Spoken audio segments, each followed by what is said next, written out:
अकोला शहरात एक हृदयद्रावक घटना समोर आली आहे, जिथे मॉर्निंग वॉकसाठी गेलेल्या महिलेचा गळा आवळून आणि रस्त्यातच डोक्यात वार करून खून करण्यात आला आहे।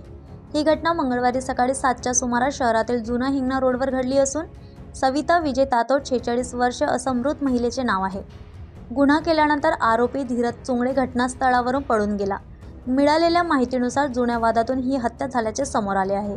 आज सकाळी सविता विजय तातोड या तिच्या मित्रासोबत जुना हिंगणा रोडवर मॉर्निंग वॉकसाठी गेल्या होत्या। या ठिकाणी आरोपी धीरज चुंगडे याने जुन्या व्यायाम नस्यातून महिलेला थांबवून तिचा गळा आवळून खून केला। यावर आरोपीचे समाधान न झाल्याने त्याने रस्त्यातच महिलेच्या डोक्यात कोयत्याने वार केले। सविता तातोड यांना वाचवण्याचा प्रयत्न परिसरातील आणखी एक महिला व एका पुरुषाने केला, मात्र त्यांना यश आले नाही। गुन्हा केल्यानंतर आरोपी घटनास्थळावरून फरार झाला।